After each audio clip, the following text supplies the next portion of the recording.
సరే, ఏం సాధించింది అమెరికా అనే ఫస్ట్ ప్రశ్నకి ఆన్సర్ చేయగలరా? ఫస్ట్ నేను యుఎస్ సిటిజన్ అండి. You are US citizen. Okay, US I want to declare that. ఏం సాధించిందంటే రెజ్యూమ్ చేంజ్ అయిపోయిందండి. రెజ్యూమ్ చేంజ్ అయిపోయింది. ఎంతకు ముందు ఉన్న రెజ్యూమ్ మొత్తం February 28 మొత్తం ఉష్కాక్ గీసి పడేసిండు. అమెరికా ఇజ్రాయెల్ కలిపి ఒకటే రోజు ఖతం అయిపోయింది. రెజ్యూమ్ చేంజ్ అయిపోయింది. ఇంకోటి ఏంటంటే వాళ్ళ యొక్క న్యూక్లియర్ ఫెసిలిటీస్ ఏవైతే ఎన్రిచ్మెంట్ యురేనియం ఎన్రిచ్ ఫెసిలిటీస్ అన్ని కూడా మొత్తం ధ్వంసం అయిపోయినాయి. వాళ్ళ ఎయిర్ ఫోర్స్ లో ఒక్క ఏరోప్లేన్ కూడా బతికలేదు. అక్కడ మొత్తం కథం అయిపోయింది. ఒక్కడు కూడా ఇంత మటుకు February 28 నుంచి ఇప్పటిదాకా ఒక్క ఏరోప్లేన్ కూడా ఎగరకుండా అయిపోయింది అక్కడ. వాళ్ళ నేవీ మొత్తం డిస్ట్రాయ్ అయిపోయింది. సో డెఫినెట్లీ ఈ అమెరికా అనుకున్నది మొత్తం సాధించకపోవచ్చు, కొంతమంది సాధించింది.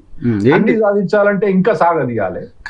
పాయింట్ ఏంటంటే అమెరికా యుద్ధం జరిగే క్షణానికి ఆ రోజు ఫస్ట్ టైం నైట్ బాంబింగ్ చేసిన తర్వాత చెప్పిన మాట, ఇరాన్ అణ్వాయుధాలు తయారు చేయడానికి సంబంధించి యురేనియం నిల్వల్ని పోగేసుకుంటోంది అని ఒకటి, క్షిపణుల్ని బాలిస్టిక్ క్షిపణుల్ని రెడీ చేసుకుంటుంది, వాటిని అన్నింటినీ ఆపాల్సిన అవసరం ఉంది అనేది ఒకటి, ఉగ్రవాద సంస్థల్ని హైతీ లాంటి ఉగ్రవాద సంస్థల్ని పెంచి పోషిస్తోంది అనేది ఒకటి, ఇరాన్ కారణంగా ఇజ్రాయెల్కి ప్రమాదం ఉంది అనేది ఒకటి, అక్కడ ఆ దేశంలో నాయకత్వ మార్పు జరగాల్సిన అవసరం ఉంది అనేది ఒకటి.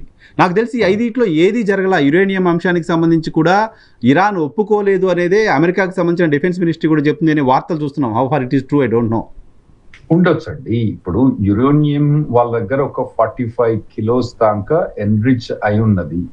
అది బాంబుకు రెడీ అయ్యే కెపాసిటీ ఉందా లేదా అన్నది డిటర్మైన్ కాలేదు.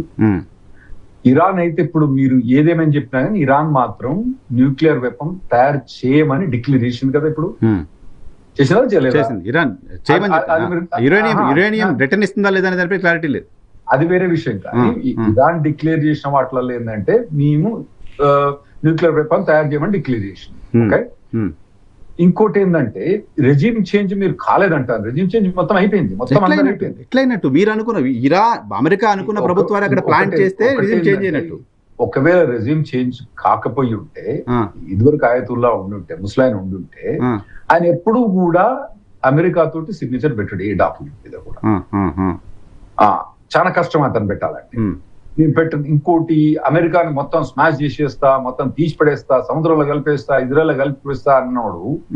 ఇప్పుడు జెనీవాకి వచ్చి సైన్ పెడుతున్న డాక్యుమెంట్ మీద ప్రభుత్వం మారింది. అలీ ఖమేనీ బదులు ముజ్తబా ఖమేనీ వచ్చాడు. ఆయన కుమారుడే ఉన్నాడు ఇక్కడ. ప్రభుత్వాన్ని మీరు అనుకున్న ప్రభుత్వాన్ని పెట్టినట్టు కాదు కదా. అంటే ప్రభుత్వం రెజ్యూమ్ చేంజ్ అంటే మేము పెట్టిన కుక్క ఆడుంటాడని కాదండి. ఉన్న రెజ్యూమ్ చేంజ్ అంతే. అంతేగాని మేము ఒక కుక్కను పెడతాం, ఆ కుక్క అక్కడ రాజ్యం చేస్తుంది అన్నట్టు కాదు. తండ్రి బదులు కుమారుడు ఉన్నారు అంటే కుమారుడున్నా అతని తండ్రిని చంపేసిండ్రు, అతని ఫ్యామిలీ మొత్తం చంపేసింది. దాని కాలు ఉందో లేదో, అతను బతుకున్నాడో కూడా ఇంకా మనకు నీకు ఎవరు తెలియదు. తమ్ముడు ఒకసారి టీవీలో వచ్చి కూడా అపియరెన్స్ కాలేదు. అతను ఉండొచ్చు, కొడుకు ఉండొచ్చు. ఉన్నంత మాత్రం కొడుకు ప్రతి ఒక్కటి తండ్రి మాదిరి చేస్తాడని ఏం లేదు కదా. అన్ని అచీవ్ అయినాయంటే కాకపోవచ్చు. కాకపోతే ఏంటంటే మాకు కూడా కొన్ని ఒడుకుదొడుకులు ఉన్నాయి. ఎందుకంటే మేము అనుకున్నట్టు అన్ని సాధించగలిగినామంటే సాధించలేకపోవచ్చు. కానీ కొంత మటుకు అది సాధించినాం. ఒక్కటి ఏంటంటే వైఎన్ఆర్ గారిని అర్థం చేసుకోవాలి. యుఎస్ అన్నది ఒకప్పుడు అగ్రరాజ్యము అయితే ప్రతి కంట్రీ కూడా ఇదివరకు యుఎస్ఎస్ఆర్ మీద లేదా అంటే యుఎస్ మీద డిపెండ్ అయి ఉండేది. ఆ తర్వాత యుఎస్ఎస్ఆర్ అయిపోయిన తర్వాత మేము ఒక్కలం బతికిపోయాను. ఇది యుఎస్ ఒకటి అగ్రరాజ్యం. అందరూ మా మీద పట్టుకొని పీక్కింది. నేను ప్రతి ఒక్కటి కూడా రీసెర్చ్ మొత్తం ఫెసిలిటీ మేమే చేసేది. మెడికల్ రీసెర్చ్ మాదే, ఐటీలో రీసెర్చ్ మాదే, అన్ని రీసెర్చ్ మావే. డిఫెన్స్ లో కూడా యూరోప్ మొత్తం డిఫెన్స్ మేమే, మిడిల్ ఈస్ట్ మొత్తం డిఫెన్స్ మేమే. ఇవన్నీ డిఫెన్స్ మాకు. సౌత్ కొరియా డిఫెన్స్ మేమే, జపాన్ కు డిఫెన్స్ మేమే. అక్కడ కూడా అన్ని ఆర్మీ మేమే పెట్టుకున్నాం. ట్రంప్ మొదటి నుంచి కూడా ఈయన అపోజ్ చేసుకుంటుంది. అరే నాయన మీరు బిల్డ్ చేసుకోవాలి నాయన, మేము ఎన్ని రోజులు కాపాడుతాం మిమ్మల్ని అంటున్నాం. ఒకప్పుడు మా జీడిపి 30 ఏళ్ల కింద 40 ఏళ్ల కింద ప్రపంచ జీడిపిలో మాది 33% ఉండేది. ఇప్పుడు అది 22-23% కి దిగజారిపోయింది ఓవరాల్ గా. ఇప్పటికి కూడా మాది 23-25% ఓవరాల్ జీడిపి ఎంటైర్ ప్రపంచంలో ఎంతమంది ఉన్నది అక్కడ. మేము ఉన్నది అక్కడ 35 కోట్ల మంది అయినా కూడా మా జీడిపి అన్నది 25% దాకా ఉందండి. నాకు నాకు నాకు ఆ లెక్కలు అనొద్దు. నాకు క్లియర్గా మన యుద్ధం గురించి మాట్లాడుకుంటే మీరు ప్రభుత్వాన్ని మార్చాం. మేము ఇంతకుముందు అలీ ఖమేనీ ఉంటే మాకు సంతకాలు పెట్టేవాడు కాదు దేనికంటే దానికి, ఇప్పుడు ఈయన వచ్చి పెడతాడు. ఓకే, రైట్, ఫైన్, ఒప్పుకున్నాను. మీరు వెనిజులా అధ్యక్షుడు మధురుని అర్ధరాత్రి వెళ్ళి ఆయన నివాసం నుంచి ఆయన భార్యని తీసుకొని సడన్ గా తీసుకొచ్చి మీ దగ్గర అమెరికాలో జైల్లో పెట్టారు. ఆ రోజు అమ్మో అమెరికా అని ప్రపంచం అంతా అనుకుంది. ఇరాన్కి వచ్చేసరికి ఇరాన్ దగ్గర బ్రతిమాలి మరి మాతో ఒప్పందం చేసుకుంటారా బాబు, ముగిద్దాం యుద్ధాన్ని అని బ్రతిమాలి మరి అమెరికా పోవాల్సిన పరిస్థితి వచ్చింది అనేది జనరల్గా కనపడుతున్న ఇంప్రెషన్ సార్. హర్ముజ్ జలసంధిని మూసేయడం కావచ్చు, పశ్చిమాసియాలో ఉన్న అమెరికాకు సంబంధించిన స్థావరాలపైన అటాక్స్ చేయడం కావచ్చు. మీరు చెప్తున్నారు మొత్తం విమానాలన్నీ ఆపేసాం, వైమానిక దళం అంతా నిర్మాణం లేకుండా చేసాం, విధ్వంసం చేసామని చెప్తున్నారు. కానీ చిన్న చిన్న డ్రోన్లతో, సముద్రంలో పెట్టిన చిన్న చిన్న మందు పాత్రలతో మొత్తం హర్ముజ్ని కంట్రోల్ చేయగలిగింది కదా ఇరాన్. ఎవరు కావాలండి హార్మోస్? మీకు కావాలి, మీకోసమే ఇది ఈ కాంప్రమైజ్. మా కోసం, చైనా కోసం, యూరోప్ కోసం ఈ కాంప్రమైజ్. మాకు హార్మోస్ నుంచి ఒక్క చుక్క ఆయిల్ రాదండి. మీకు రాదు, ఓకే, మీరు మీకు రాదు, ఓకే. ఏంటంటే కాకపోతే అంటే ఇప్పుడు కూడా ప్రపంచాన్ని ఉద్ధరించడానికి అమెరికా చేస్తుంది. ఓకే, ఇప్పుడు ఈ కాంప్రమైజ్ మా కోసం కాదు. కావాలనుకుంటే మీరు 2 న్యూక్లియర్ బాంబులు వేసి ఖతం చేయొచ్చు కదండి. ఎంత కష్టం. యుఎస్ దగ్గర న్యూక్లియర్ బాంబులు లేవా?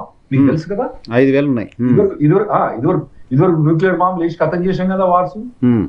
మాకు ఒక్క ఇబ్బంది లేకుండా 4 న్యూక్లియర్ బాంబులు వేసి ఖతం చేయొచ్చు కదా. కానీ ప్రపంచ బాగు కోసం మేము చెయ్యలేదు. ఇప్పుడు ఈ కాంప్రమైజ్ కూడా మా ఒక్క బెనిఫిట్ కోసం కాదు. మేము నెట్ ఎక్స్పోర్టర్స్. ఎప్పుడు 15 ఏళ్ల కింద మేము ఆయిల్ దాదాపుగా 2/3, 15 ఏళ్ల కింద మేము ఒక 2/3 ఆఫ్ ద ఆయిల్ ఇంపోర్ట్ చేసుకునే వాళ్ళం. ఇప్పుడు మేము complete self sufficient. Not only complete self sufficient, మేము ఎక్స్పోర్ట్ చేస్తాం ఆయిల్. ఇంకోటి మీకు చెప్తేనండి, ఈ న్యాచురల్ గ్యాస్ అన్నది మా దగ్గర బై ప్రోడక్ట్. అది ఇప్పటికి కూడా యుఎస్ లా న్యాచురల్ గ్యాస్ ఏదైతే మీరు వంట గ్యాస్లు ఇవన్నీ వాడతారు కదా, మీరు న్యాచురల్ గ్యాస్ అంటారు అక్కడ. ఆ గ్యాస్ అన్నది ఇప్పటికి కూడా మాకు కస్టమర్ లేకపోతే తగలెడతాను అక్కడ. అంటే ఇప్పుడు అవన్నీ లిక్విడిఫైడ్ న్యాచురల్ గ్యాస్ యూనిట్స్ బిల్డ్ అవుతున్నాయి అక్కడ. ఓకే, మాకు ఖతార్ నుంచి ఒక్క గ్యాస్ ట్యాంక్ కూడా రాదు. కానీ మీకు రాకపోవచ్చు సార్. మీరు మమ్మల్ని ఏదో ఉద్ధరించడం కోసం, ఇండియానో ఇంకెవరు చైనానో ఉద్ధరించడం కోసం చేసిన డీల్ అని చెప్తున్నారు. కానీ అమెరికా పరువు పోలే, అమెరికా తలెత్తుకోలేని పరిస్థితి రాలే. అంటే ఒక్కటి ఏంటంటే, నేను ఇంతకుముందు చెప్పినట్టు ఏంటంటే, మేము ప్రతి దాంట్లో యుద్ధంలో పోయి 20 ఏళ్ళు 30 ఏళ్ళు ఇరుకపోయినామండి. ఆఫ్ఘనిస్తాన్ టెర్రరిస్ట్ కంట్రీ అండి. ఎవరు చేసినారు? మేమే పోయి ఉద్ధరించిన వాళ్ళు అక్కడ. ఓకే, అట్లా చాలా మటుకు ఇప్పుడు వియట్నాం లో కమ్యూనిజం స్ప్రెడ్ అవుతుంది. ఓకే, అక్కడ పోయి మేము ఉద్ధరించడానికి ట్రై చేసినాం, దెబ్బపడ్డాం అక్కడ. ఇరాక్ లో అప్పుడు మాకు వెపన్ ఆఫ్ మాస్ డిస్ట్రక్షన్ ఉంది. అక్కడ నియంత ఉండే అతను తీసేస్తానికి పోయినాం. అక్కడ 20 ఏళ్ళు తాగిపోయినాం. సరే, కొన్ని తప్పిదాలు చేస్తాం మేము, కొన్ని మంచి పనులు కూడా చేస్తాం మేము. మీ మంచి పనులు చేశారు, చెడు పనులు చేశారు. ఈ పర్టికులర్ అంశం నార్త్ కొరియా నుంచి సౌత్ కొరియా, ఇందులో కూడా ఇరాన్ అన్నది ఒక టెర్రరిస్ట్ స్టేట్ అండి అక్కడ.